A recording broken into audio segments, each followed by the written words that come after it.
الله أكبر الله أكبر أشهد أن لا إله إلا الله أشهد أن محمدا رسول الله حي على الصلاة حي على الفلاح قد قامت الصلاة قد قامت الصلاة الله أكبر الله أكبر لا إله إلا الله.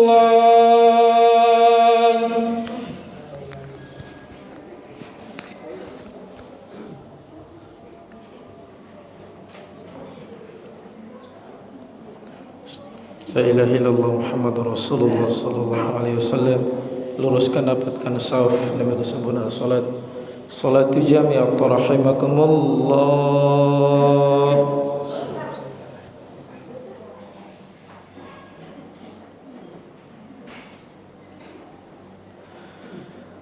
Allahu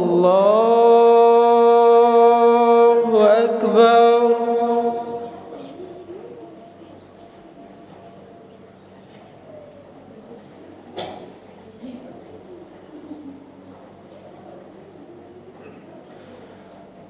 Bismillahirrahmanirrahim. Alhamdulillahi rabbil alamin. Ar-Rahmanir Rahim. Maliki yaumiddin. Iyyaka na'budu wa iyyaka nasta'in.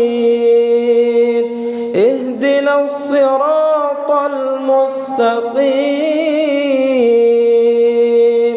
Siratal ladzina an'amta 'alaihim ghairil maghdubi 'alaihim waladdallin.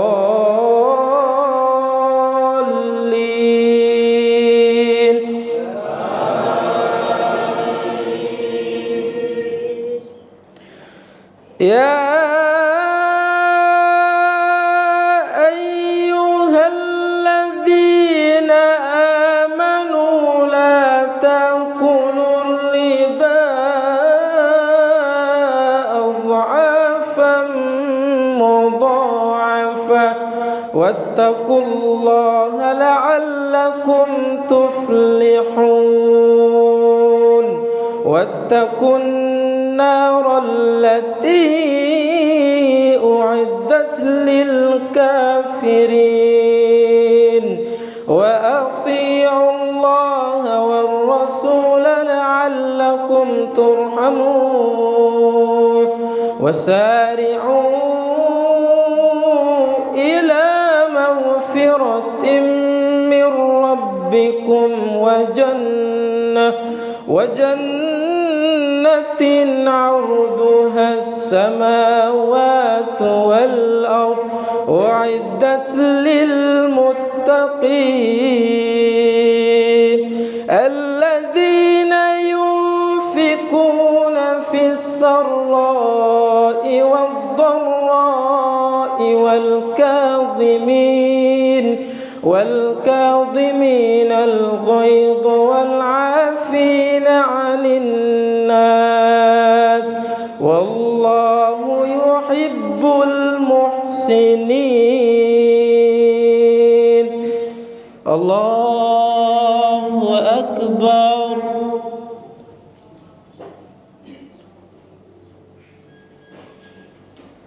سمع الله لمن حمده. الله أكبر.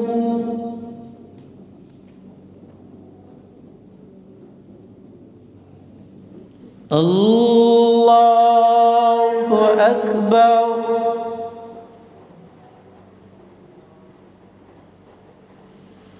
الله أكبر.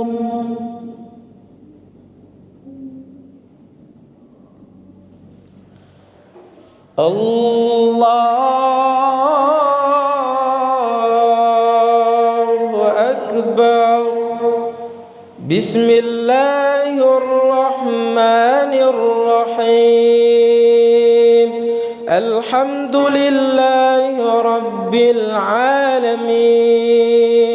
الرحمن الرحيم مالك يوم الدين إياك نعبد وإياك نستعين اهدنا الصراط المستقيم صراط الذين أنعمت عليهم غير المغضوب عليهم ولا الضالين.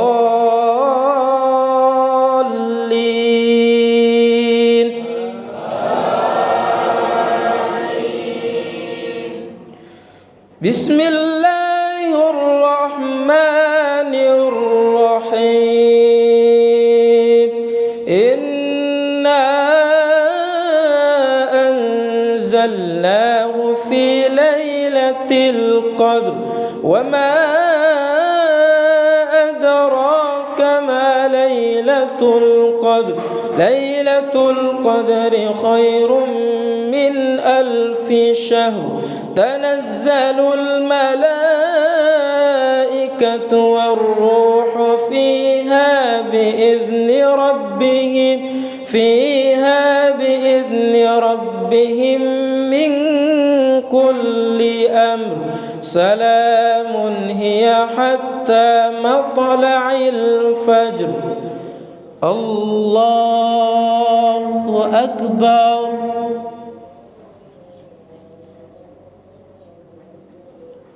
سمع الله لمن حمده. الله أكبر.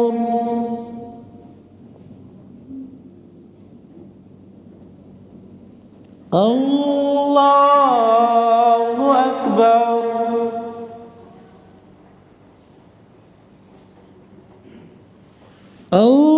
الله أكبر.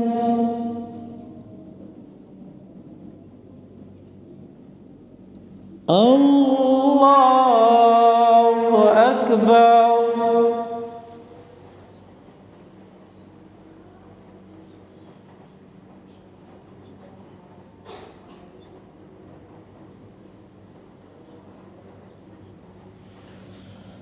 الله أكبر.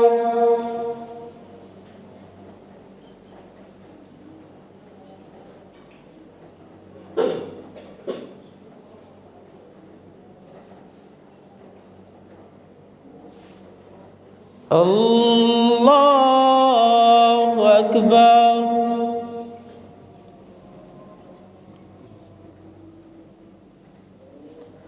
سمع الله لمن حمده. الله أكبر.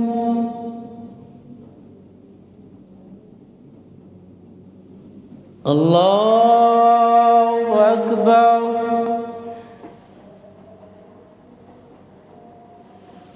الله أكبر.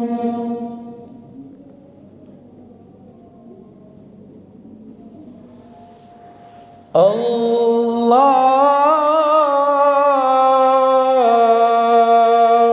أكبر.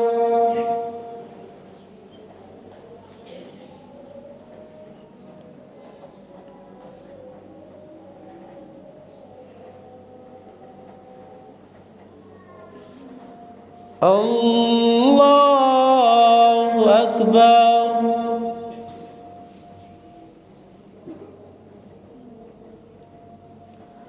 سمع الله لمن حمده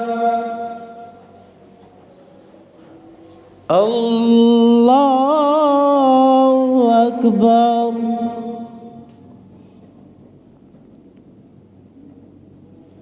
الله أكبر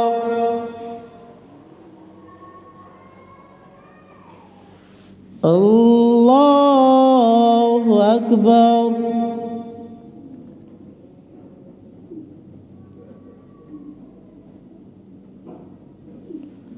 الله أكبر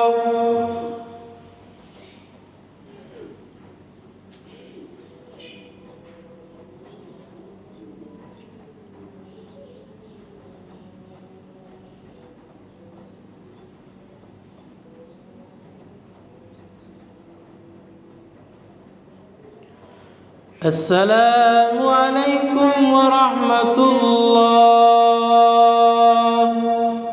السلام عليكم ورحمة الله. استغفر الله. استغفر الله العظيم الذي لا إله إلا هو الحي القيوم وأتوب إليه. أستغفر الله العظيم الذي لا إله إلا هو الحي القيوم وأتوب إليه.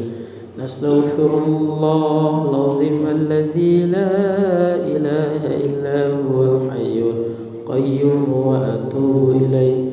لا إله إلا هو وحده لا شريك له، له الملك وله الحمد يحيي ويميت وهو على كل شيء قدير. لا إله إلا هو وحده لا شريك له، له الملك وله الحمد يحيي ويميت وهو على كل شيء قدير. اللهم أجرنا من النار، اللهم أجرنا من النار، اللهم أجرنا من النار. اللهم أنت السلام ومنك السلام وإليك يعود السلام. فحينا ربنا بالسلام وأدخلنا الجنة دار السلام. تبارك ربنا وتعاليت يا ذا الجلال والإكرام. إليه ربي مولانا. سبحان الله سبحان الله سبحان الله سبحان الله سبحان الله.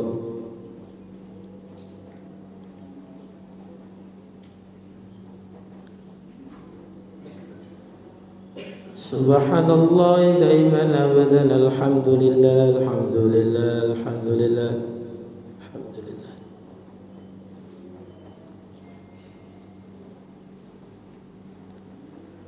الحمد لله رب العالمين. الله أكبر الله أكبر الله.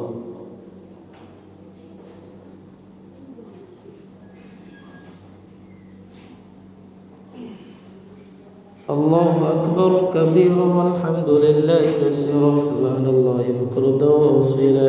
لا إله إلا هو وحده لا شريك له، له الملك وله الحمد يحيي ويميت وهو على كل شيء قدير. ولا حول ولا قوة إلا بالله العلي العظيم. وقال ربكم ادعوني أستجب لكم. آمين. بسم الله الرحمن الرحيم. الحمد لله رب العالمين. الصلاة والسلام على أشرف الأنبياء والمرسلين وعلى آله وأصحابه وبارك وسلم أجمعين. اللهم اغفر لنا ذنوبنا ولوالدينا وارحمهما كما ربيانا صغارا، ولجميع المؤمنين والمؤمنات والمسلمين والمسلمات الأحياء منهم والأموات، إنك سميع قريب مجيب دعوات ويا قاضي الحاج. اللهم إنا نسألك رضاك والجنة ونعوذ بك من سخطك والنار. اللهم إنك عفو تحب العفو فاعف عنا يا كريم، فاعف عنا يا رحيم. اللهم حينا بالإيمان وأمسنا بالإيمان وأدخلنا الجنة مع الإيمان. ربنا تقبل دعاء إنك أنت السميع العليم، وتب علينا يا مولانا إنك أنت التواب الرحيم. ربنا ظلمنا أنفسنا وإن لم تغفر لنا وترحمنا لنكون من الخاسرين. ربنا آتنا في الدنيا حسنة وفي الآخرة حسنة وقنا عذاب النار. سبحان ربك رب العزة عما يصفون، سلام على المرسلين والحمد لله رب العالمين. الفاتحة. بسم الله.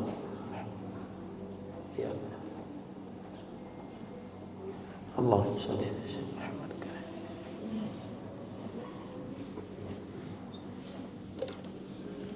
اللهم اغفر لأمة محمد صلى الله عليه وسلم. اللهم ارحمنا.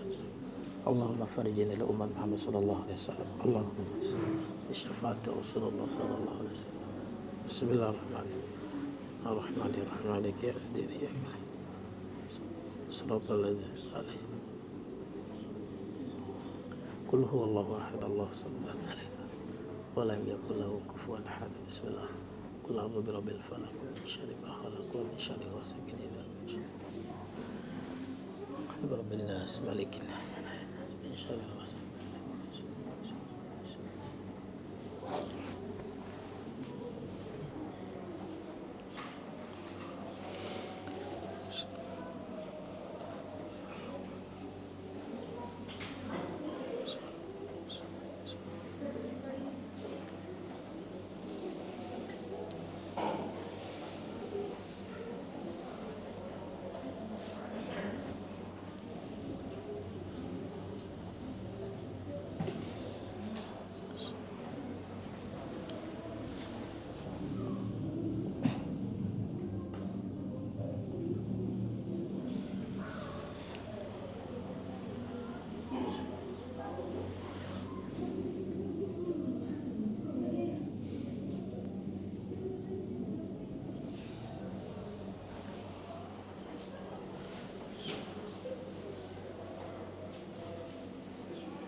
Yang ke-28 tuh.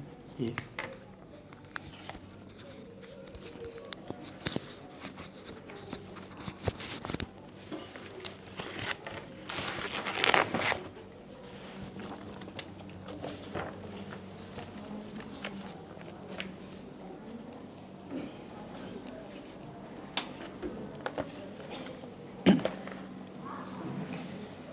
Bismillahirrahmanirrahim. Assalamualaikum warahmatullahi wabarakatuh. Innal hamdalillah nahmaduhu wa nasta'inuhu wa nastaghfiruhu wa na'udzu billahi min shururi anfusina wa min sayyiati a'malina. May yahdihillahu fala mudhillalah wa may yudlilhu fala hadiyalah. Asyhadu an la ilaha illallah wahdahu la syarikalah wa asyhadu anna Muhammadan abduhu wa rasuluh. Amma ba'd. Puji syukur senantiasa kita ucapkan kehadirat Allah Subhanahu wa taala yang telah memberikan kita berbagai macam kenikmatan, baik itu berupa nikmat kesehatan, kesempatan, lebih-lebih nikmat keimanan. Dengan beberapa nikmat itu tentunya kita kembali melaksanakan salah satu kewajiban kita, yakni salat Isya secara berjamaah dan insyaallah dilanjutkan dengan salat tarawih secara jamaah pula. Hadirin kaum muslimin jamaah Isya yang dirahmati dan dimuliakan Allah Subhanahu wa taala. Seperti biasa, saya mewakili panitia akan menyampaikan beberapa laporan.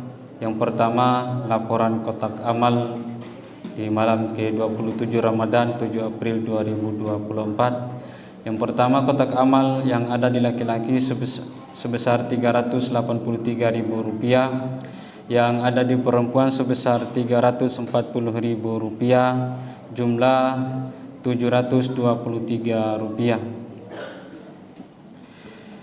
Total kotak amal sampai pada malam ke-27 Ramadan 7 April 2024 sebesar Rp18.908.000. Kemudian selanjutnya yang akan membawakan buka puasa besok pada hari Senin 8 April 2024. Pertama, keluarga Bapak Dr. Herman SPD MPD B11, keluarga Bapak Nasrianto B12, keluarga Bapak Miral A nomor 1, keluarga Bapak S. Adi Saputro A nomor 2, keluarga Ibu Ona Istiqamah A nomor 3, keluarga Bapak Prof. Dr. Hadis MPD A nomor 4, keluarga Bapak Dr. Andus Haji Fatahullah MM B14, keluarga Bapak Dr. Nur Aswar MAG B15. Itulah yang akan membawakan buka puasa besok pada hari Senin 8 April 2024. Kemudian saya mewakili pengurus mengucapkan banyak-banyak terima kasih kepada Bapak Ibu sekalian yang telah sempatkan waktunya tadi sore untuk membawakan buka puasa. Semoga dilipat gandakan pahalanya di sisi Allah Subhanahu wa taala. Amin ya rabbal alamin. Kemudian yang ketiga, daftar infak Ramadan 1445 Hijriah pada hari Senin, hari Minggu 7 April 2024, Bapak Sumidi Blok K nomor 4 sebesar Rp300.000.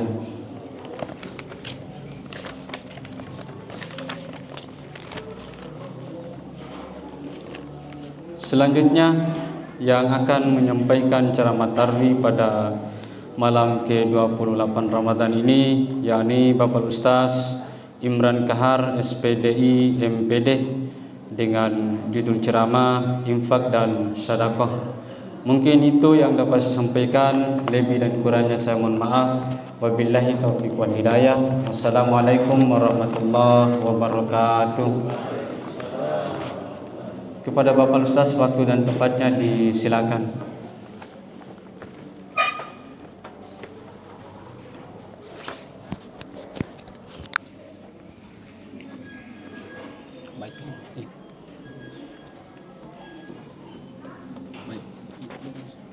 Untuk kamera pakai sini. Oh.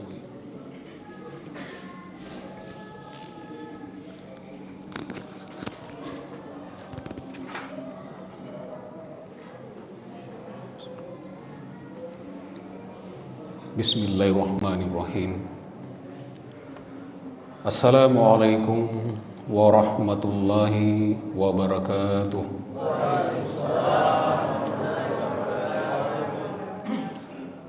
Alhamdulillah. Alhamdulillahilladzi 'allama bil qalam, 'allamal insana ma lam ya'lam. Wassalatu wassalamu ala sayyidina Muhammad wa ala alihi wa ashabihi wa man tabi'ahum bi ihsan ila yaumiddin, amma ba'd. Kaum muslimin dan muslimat rahimakumullah. Pertama-tama yang paling utama, karena memang diutamakan, Marilah kita memanjatkan puja dan puja syukur kita atas kehadiran Allah Subhanahu wa taala, atas segala rahmat yang diberikan kepada kita sehingga pada malam hari ini kita masih bisa berkumpul datang di masjid kita yang penuh berkah untuk melaksanakan salah satu kewajiban kita, yaitu salat Isya secara berjamaah. Alhamdulillah sudah selesai tadi. Insya Allah akan dilanjutkan lagi salat sunnah tarawih dan seterusnya salat sunnah witir. Insya Allah jamaah sekalian, mudah-mudahan kita tetap istiqamah ikut lagi sebentar. Salawat beserta salam kita haturkan kepada Nabi kita, Nabi Muhammad sallallahu alaihi wasallam, Nabi yang membawa umatnya dari zaman jahiliyah menuju zaman yang penuh dengan ilmu pengetahuan agama yang begitu sempurna untuk kita umatnya. Jamaah tarawih yang berbahagia, jadi mohon maaf, kira-kira jamaah sekalian, saya bertanya, kira-kira itu orang yang meninggal, yang sudah meninggal, kalau misalkan mereka dikasih kesempatan, diberi kesempatan untuk hidup kembali walaupun 5 menit, kira-kira mau apa mereka? Ya mau ya apa itu? Apakah sholat? Ternyata bukan. Puasa bukan juga. Mau menikah lagi bukan juga. Ya betul, sedekah jamaah sekalian. Laula akhartani ila ajalin qarib fa asaddaqa wa akum minas sholihin. Jadi orang yang telah meninggal itu mereka minta ditangguhkan, dalam artian mau dihidupkan kembali walaupun sebentar. Memang dalam Al-Quran dijelaskan itu, walaupun sebentar, 2 menit, 3 menit, 5 menit. Untuk apa? Untuk mengeluarkan semua hartanya jamaah sekalian. Untuk apa? Sedekah. Betapa pentingnya itu, betapa dahsyatnya itu sedekah itu. Kenapa begitu? Karena orang yang meninggal sudah dia lihat itu balasannya. Dia lihat balasannya jamaah sekalian. Makanya dia minta itu. Dan memang betul, orang yang sedekah itu akan banyak yang diselamatkan.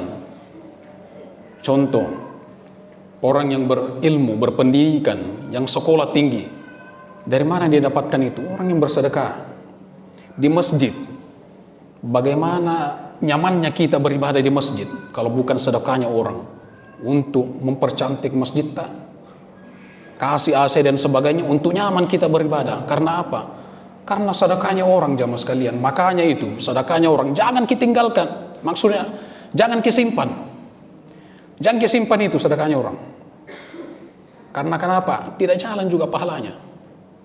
Jangan simpan jamaah sekalian. Kalau di Masjid Terapung itu, mohon maaf, kalau Masjid Terapung itu kan masjidnya yang dikelola oleh mantan wali kota kita.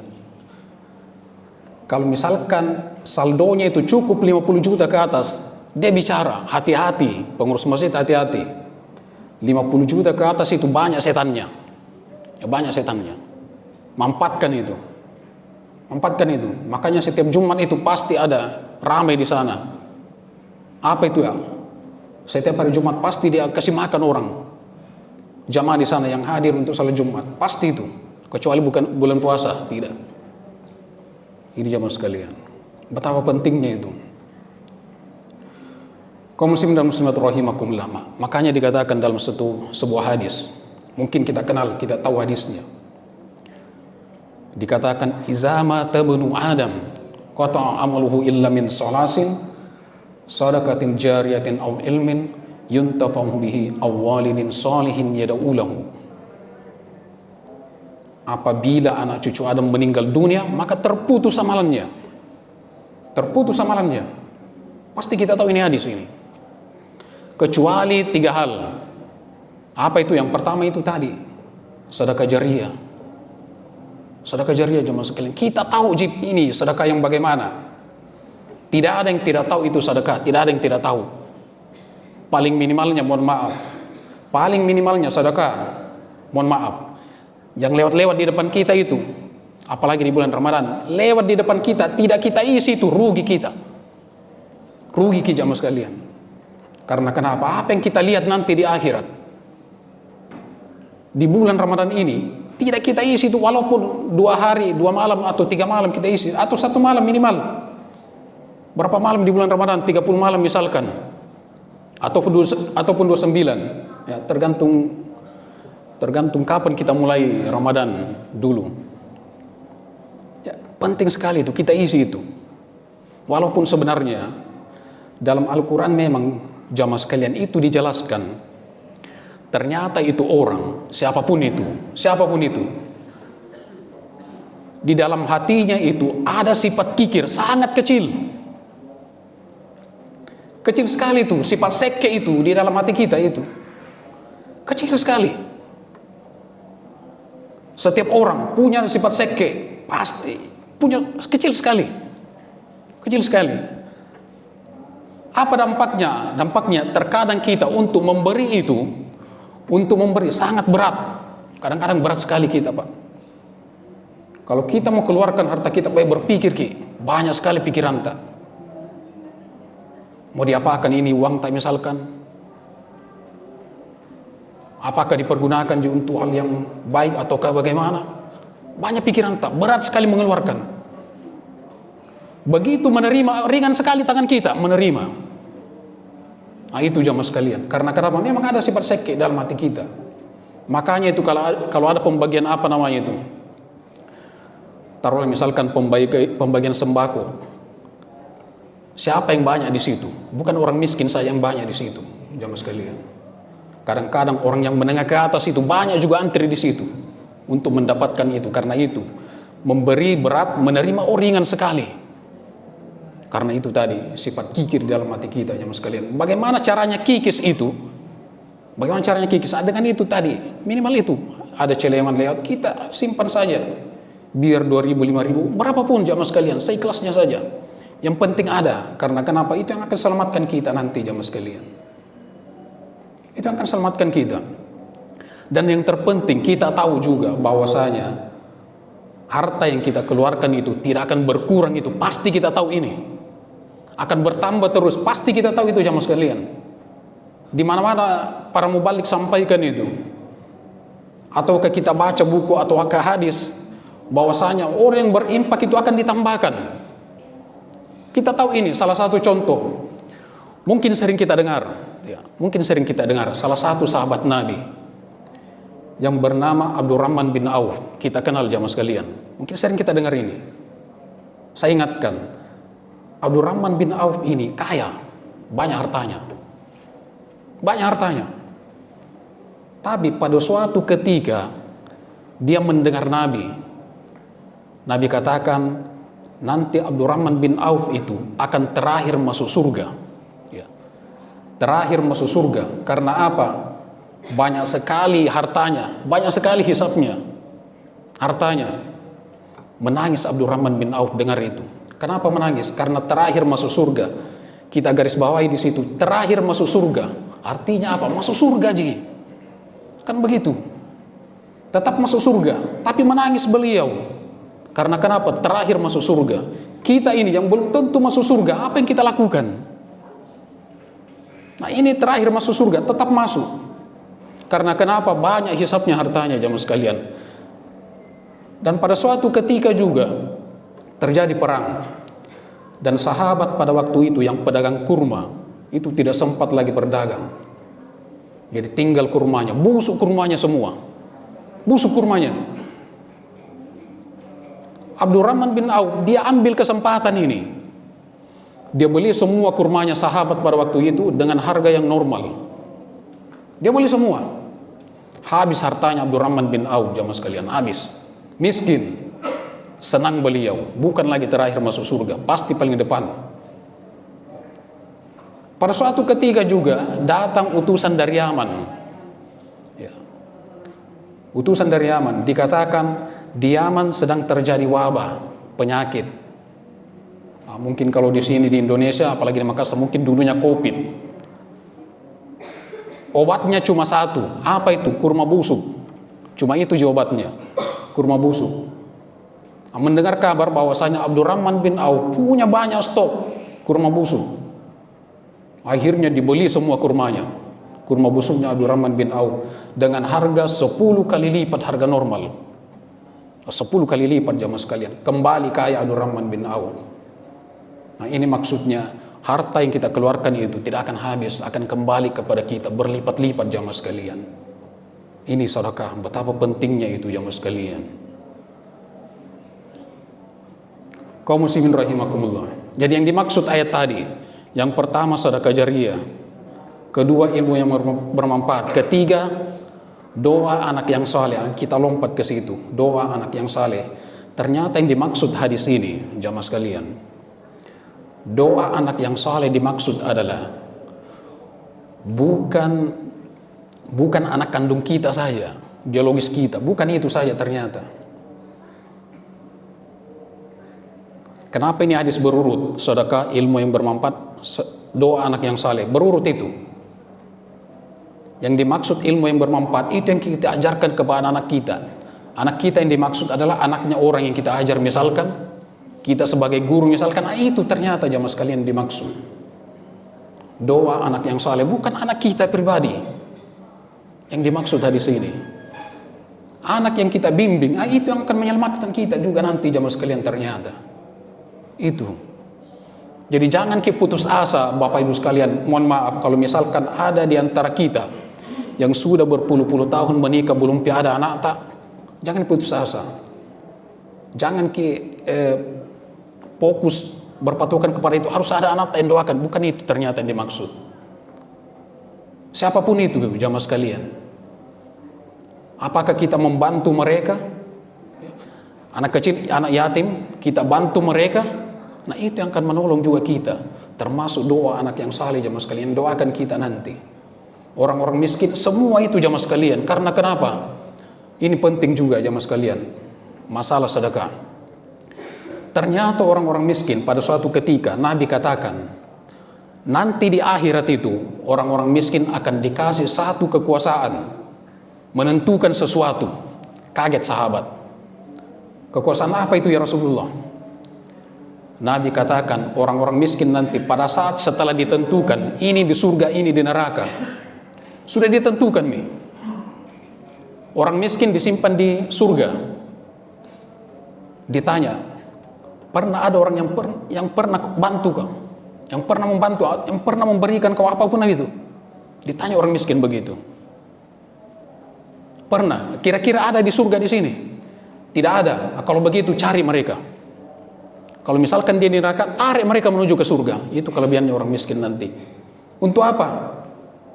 Yang pernah memberimu apapun itu, tarik mereka menuju ke surga. Yang pernah memberimu apapun itu, apakah uang, makanan, pakaian dan sebagainya, tarik mereka menuju ke surga. Itu kekuasaannya nanti orang miskin jamaah sekalian. Makanya mohon maaf, kalau misalkan ada orang yang datang kepada kita, yang biasa mohon maaf meminta-minta itu kepada kita, banyak sekali begitu.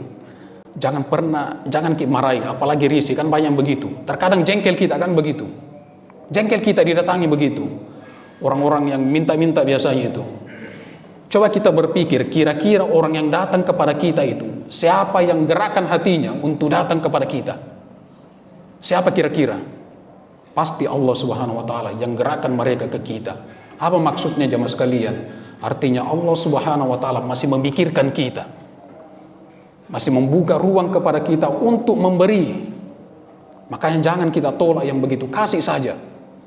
Jangan pernah berpikir mau diapakan ini, kasih saja jamaah sekalian. Kasih saja, siapapun itu. Karena kenapa? Itu yang akan menyelamatkan kita nanti jamaah sekalian. Siapa tahu malaikat juga yang datang kepada kita jamaah sekalian, itu penting. Kaum muslimin dan muslimat rahimakumullah. Mungkin hanya ini saja yang sempat saya sampaikan, masih ada malam ke-9 besok ya, masih ada besok. Jadi jangan kita lepaskan itu. Karena kenapa? Yang namanya malam Lailatul Qadar ya.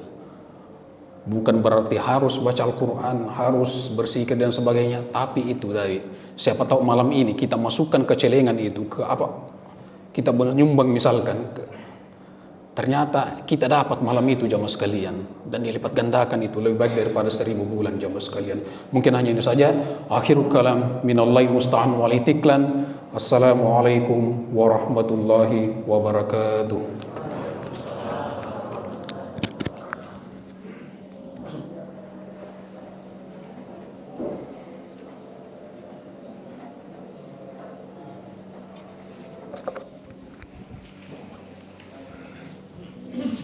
Itulah tadi sama singkat yang bisa kita untuk memaafkan kita semua.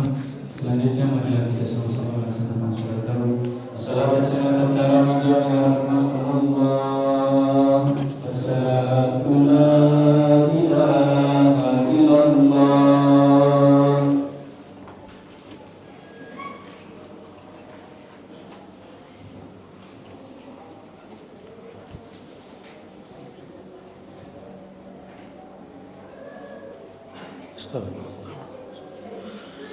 Allahu Akbar. Bismillahirrahmanirrahim. Alhamdulillahi Rabbil alamin. Ar-Rahmanir Rahim. Maliki yawmiddin.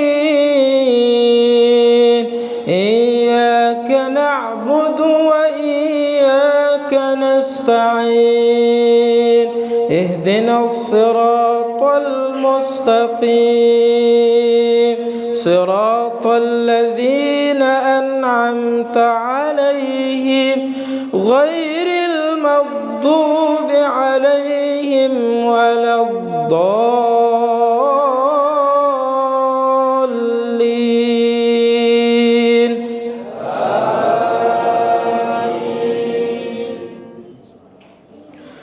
لا يتخذ المؤمنين الكافرين أولياء من دون المؤمنين ومن يفعل ذلك فليس من الله في شيء إلا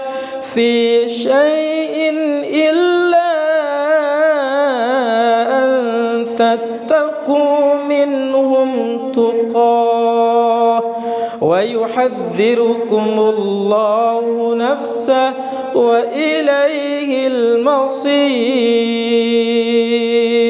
وإن تخفوا ما في صدوركم أو تبدوه يعلمه الله ويعلم ما في السماوات وما في الأرض والله على كل شيء قدير.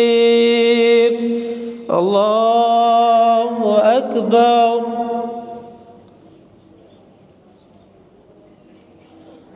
سمع الله لمن حمده.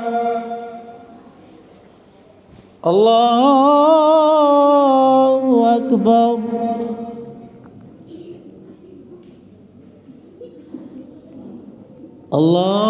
الله أكبر.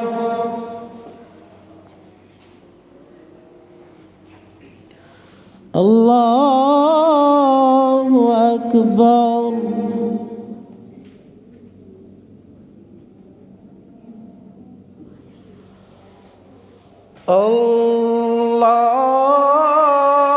الله أكبر. بسم الله الرحمن الرحيم. الحمد لله رب العالمين.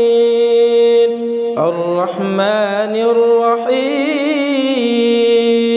مالك يوم الدين. إياك نعبد وإياك نستعين. اهدنا اهدنا الصراط المستقيم صراط الذين أنعمت عليهم غير المغضوب عليهم ولا الضالين.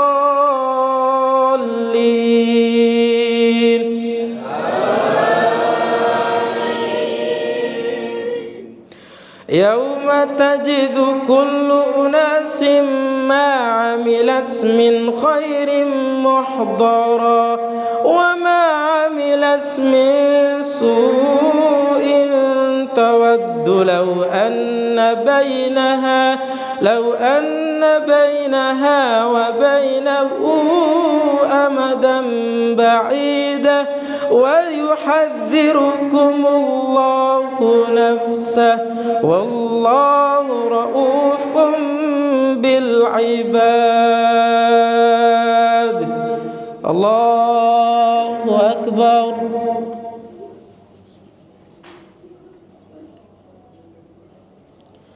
سمع الله لمن حمده. الله أكبر.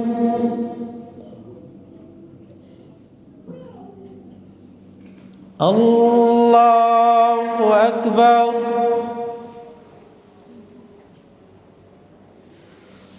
الله أكبر.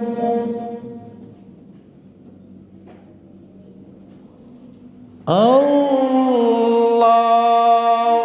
أكبر.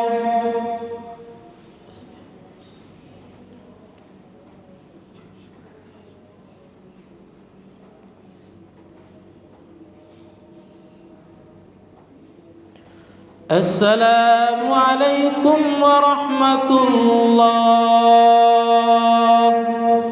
السلام عليكم ورحمة الله.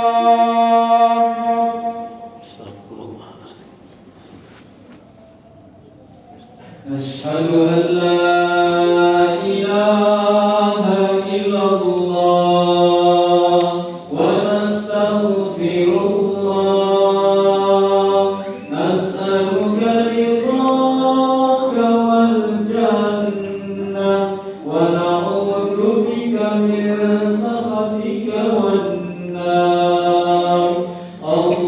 اللهم إنك عفو كريم تحب العفو فاعف عنا يا رحيم.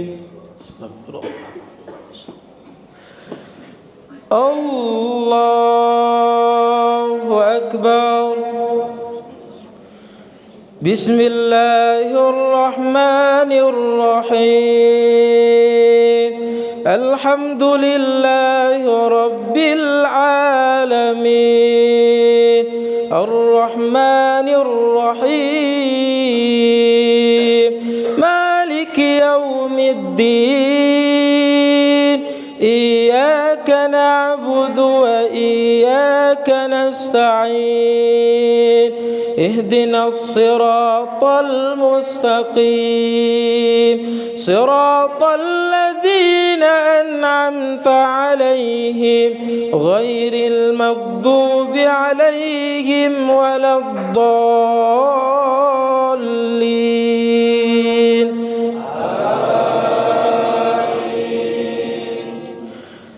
قل إن كنتم تحبون الله فاتبعوني يحببكم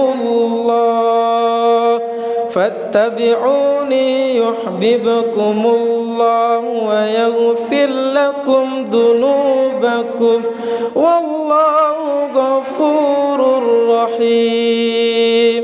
قل أطيعوا الله والرسول فإن تولوا فإن الله لا يحب الكافرين. الله أكبر.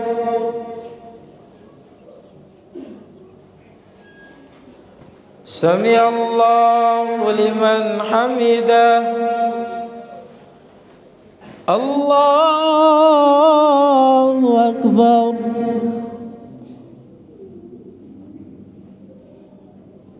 الله أكبر.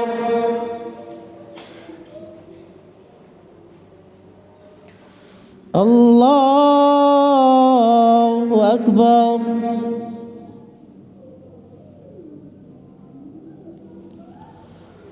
الله أكبر. بسم الله الرحمن الرحيم. الحمد لله رب العالمين الرحمن الرحيم مالك يوم الدين إياك نعبد وإياك نستعين اهدنا الصراط المستقيم صراط الذين أنعمت عليهم غير المغضوب عليهم ولا الضالين.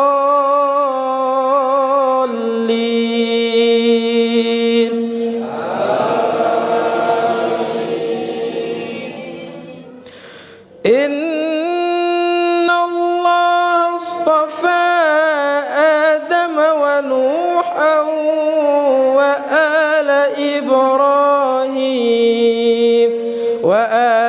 إبراهيم وآل عمران على العالمين ذرية بعضها من بعض والله سميع عليم.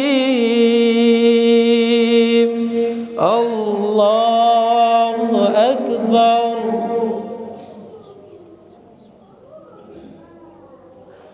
سمع الله لمن حمده. الله أكبر. الله أكبر.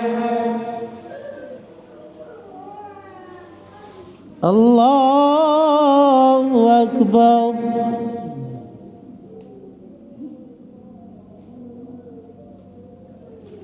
الله أكبر.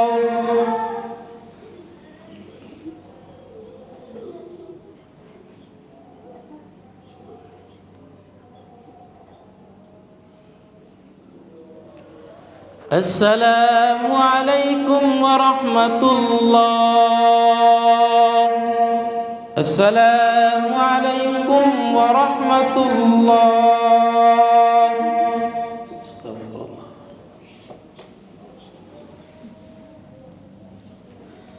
نشهد أن لا إله إلا الله ونستغفر الله نسألك رضاك والجنة ونعوذ بك من سخطك والنار. اللهم إنك عفو كريم تحب العفو فاعف عنا يا رحيم. استغفر الله. الله أكبر. بسم الله الرحمن الرحيم. الحمد لله رب العالمين الرحمن الرحيم مالك يوم الدين إياك نعبد وإياك نستعين اهدنا الصراط المستقيم صراط الذين أنعمت عليهم غير المغضوب عليهم ولا الضالين.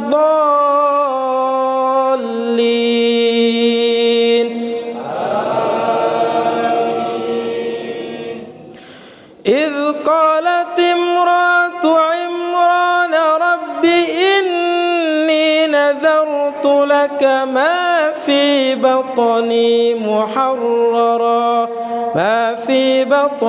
محررا فتقبل مني إنك أنت السميع العليم. هنالك دعا زكريا فلما وضعتها قالت رب إني وضعتها أنثى والله أعلم بما وضعت وليس الذكر كالأنثى وإني سميتها مريم وإني أعيذها بك وذريتها من الشيطان الرجيم. الله أكبر.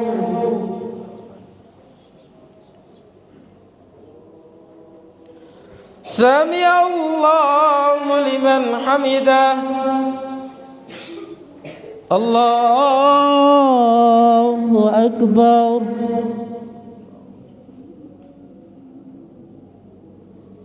الله أكبر. الله أكبر.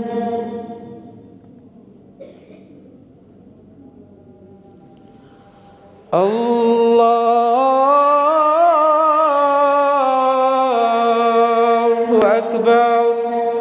بسم الله الرحمن الرحيم. الحمد لله رب العالمين الرحمن الرحيم مالك يوم الدين إياك نعبد وإياك نستعين اهدنا الصراط المستقيم صراط الذين أنعمت عليهم غير المغضوب عليهم ولا الضالين.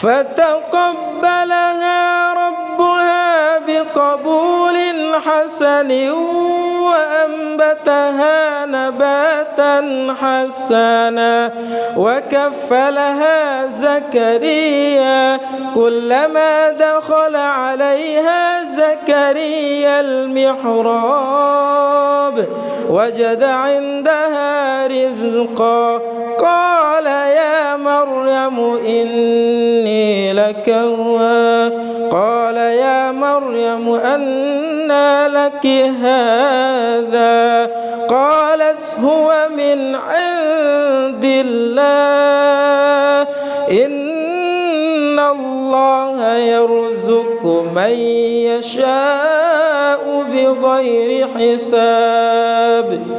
الله أكبر.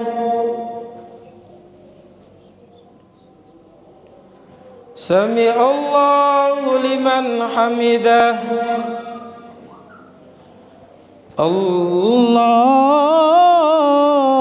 أكبر. الله أكبر.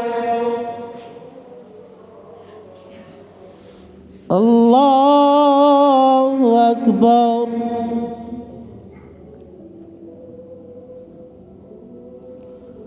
الله أكبر.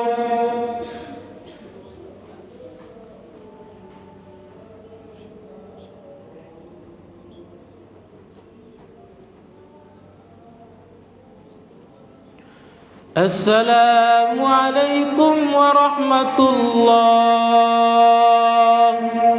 السلام عليكم ورحمة الله. استغفر الله. نشهد أن لا إله إلا الله ونستغفر الله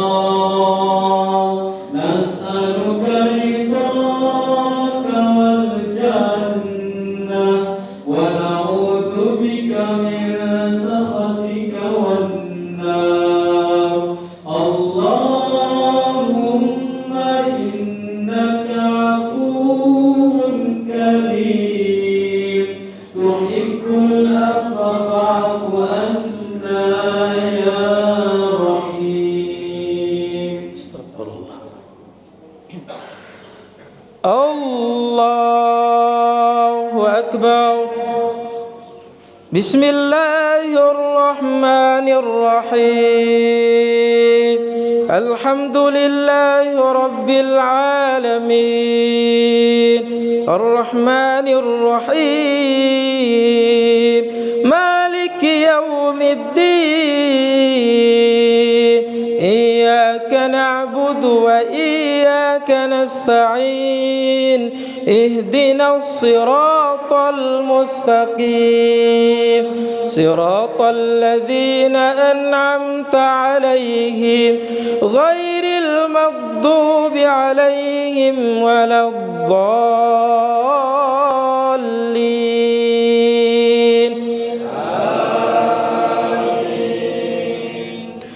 هنالك دعا زكريا ربه قال رب هب لي من لدنك ذرية طيبة إنك سميع الدعاء. فنادته الملائكة وهو قائم يصلي في المحراب أن الله يبشرك بيحيى مصدقا بكلمة من الله وسيدا وحسورا ونبيا من الصالحين. الله أكبر. سمع الله لمن حمده. الله أكبر.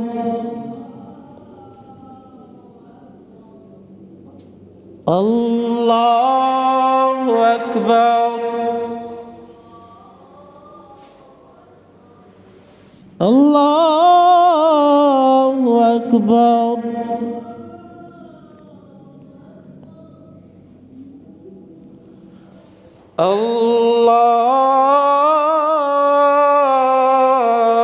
الله أكبر. بسم الله الرحمن الرحيم.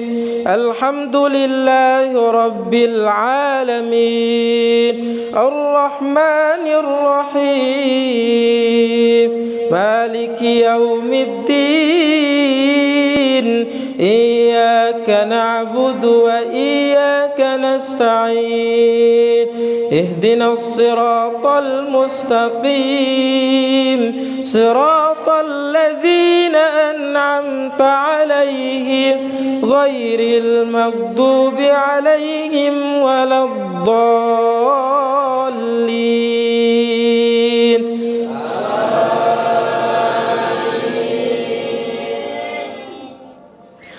قال رب أني يكون لي غلام وقد بلغني الكبر وامرأتي عاقر قال كذلك الله يفعل ما يشاء.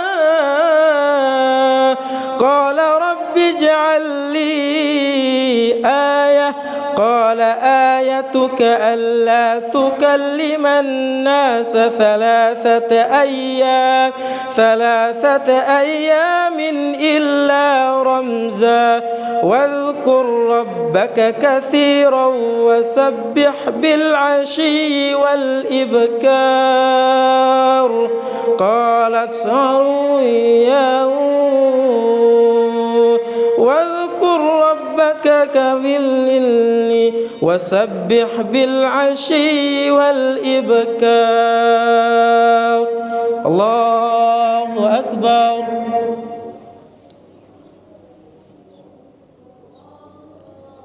سمع الله لمن حمده. الله أكبر. الله أكبر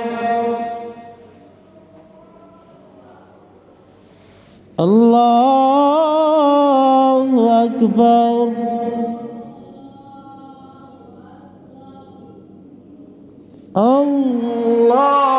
الله أكبر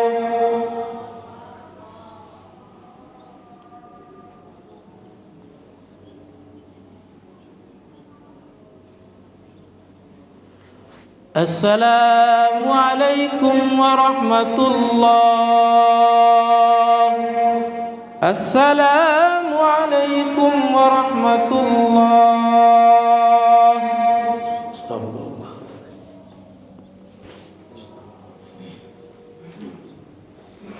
نشهد أن لا إله إلا الله ونستغفر الله نسألك رضاك والجنة ونعوذ بك من سخطك والنار اللهم إنك عفو كريم تحب العفو فاعف عنا يا رحيم آمين الحمد لله رب العالمين اللهم صل على سيدنا محمد وعلى آل سيدنا محمد اللهم اجعلنا بالإيمان كاملين ولفرائضك مؤدين وعلى الصلوات محافظين وللزكاة فاعلين ولما عندك طالبين ولأفئك راجين وبالهدى متمسكين وعن اللغو معرضين وفي الدنيا زاهدين وفي الآخرة راغبين مع الذين أنأمت عليهم من النبيين والصديقين والشهداء والصالحين وحسن أولئك رفيقا ذلك الفضل من الله وكفى بالله عليما والحمد لله رب العالمين.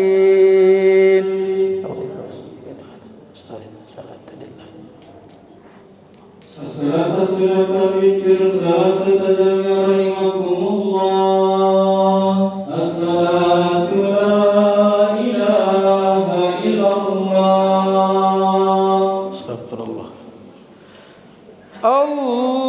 الله أكبر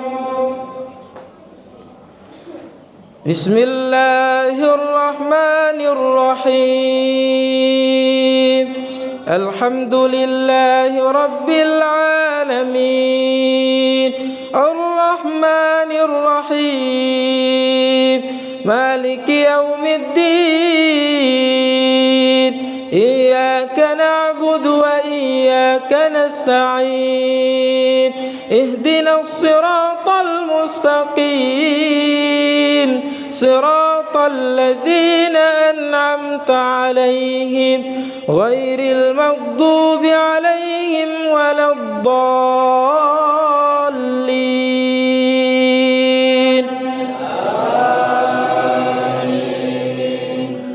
بسم الله الرحمن الرحيم إنا أنزلناه في ليلة القدر وما أدراك ما ليلة القدر ليلة القدر خير من 1000 شهر تنزل الملائكة والروح فيها بإذن ربهم من كل أمر سلام هي حتى مطلع الفجر الله أكبر سمع الله لمن حمده الله أكبر الله أكبر الله أكبر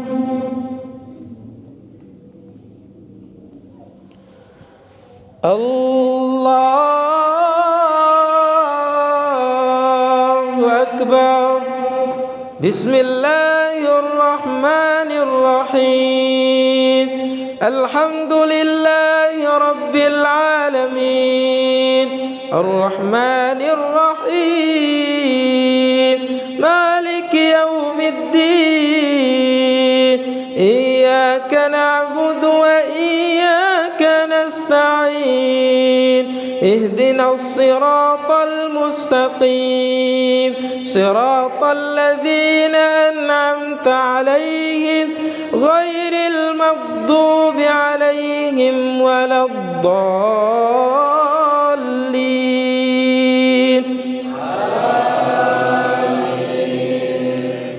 بسم الله الرحمن الرحيم والعصر إن الإنسان لفي خسر إلا الذين آمنوا وعملوا الصالحات وتواصوا بالحق وتواصوا بالصبر الله أكبر سمع الله لمن حمده الله أكبر الله أكبر الله أكبر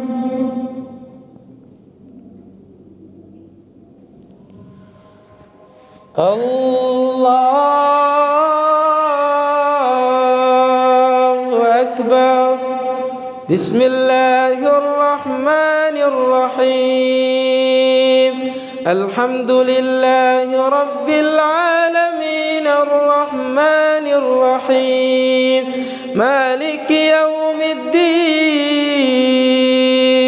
إياك نعبد وإياك نستعين اهدنا الصراط المستقيم صراط الذين أنعمت عليهم غير المغضوب عليهم ولا الضالين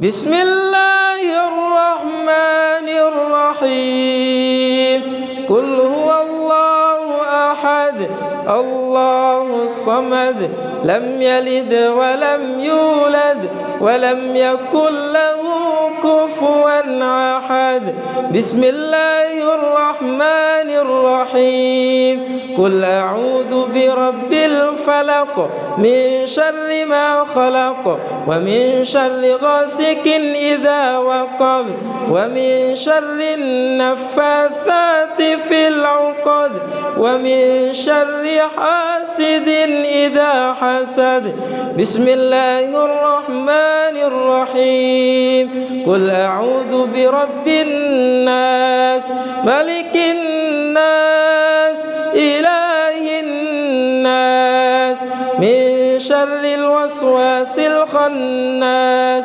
الذي يوسوس في صدور الناس من الجنة والناس الله أكبر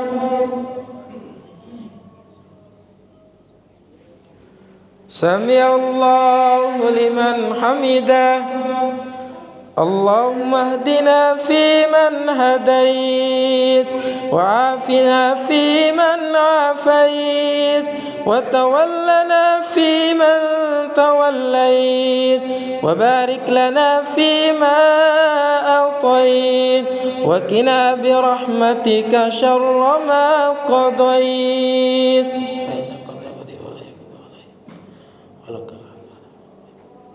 ونستغفرك ونتوب إليك. وصلى الله على سيدنا محمد النبي الأمي وعلى آله وأصحابه وسلم. الله أكبر.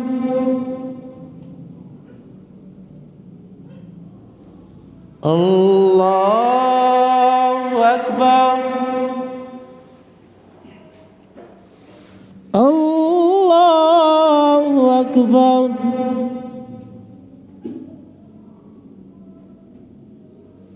الله أكبر.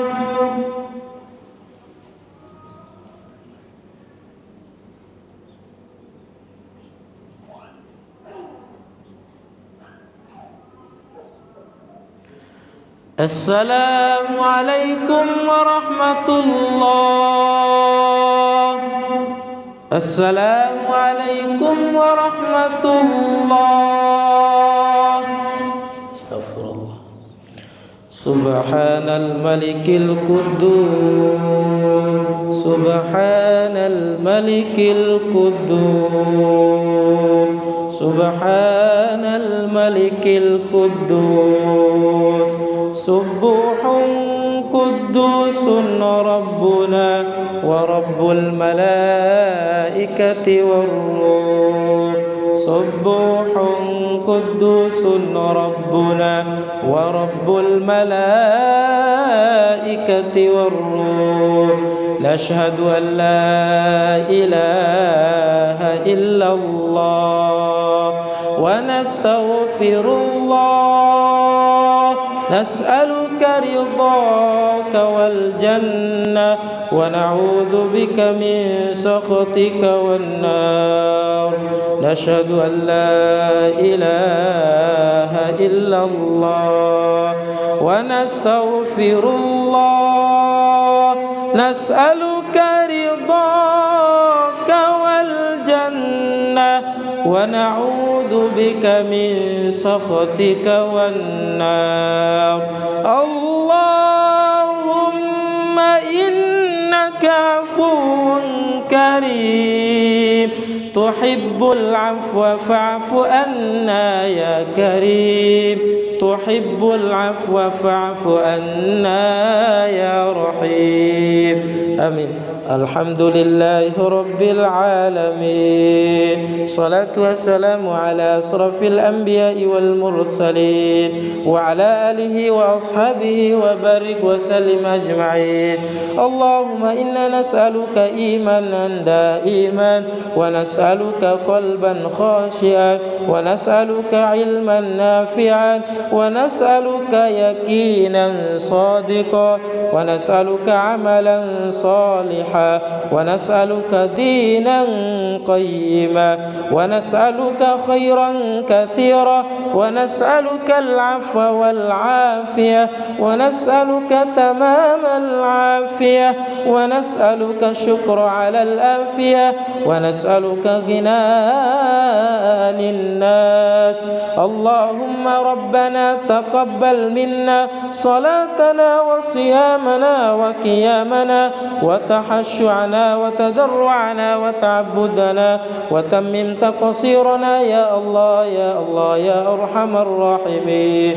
وصلى الله على خير خلقه محمد وعلى آله وأصحابه أجمعين والحمد لله رب العالمين. الفاتحة.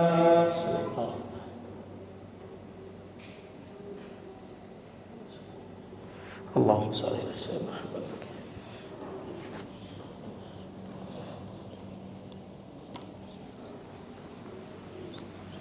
اللهم صل.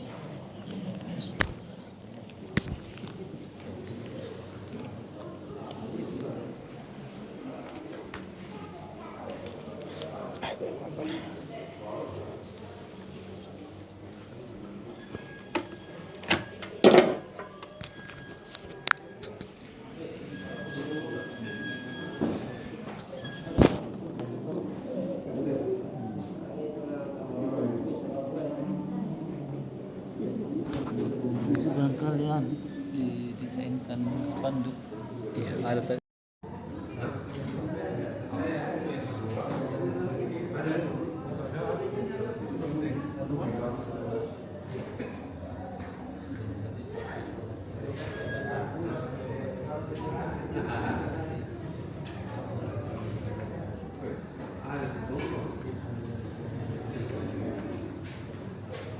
Yeah,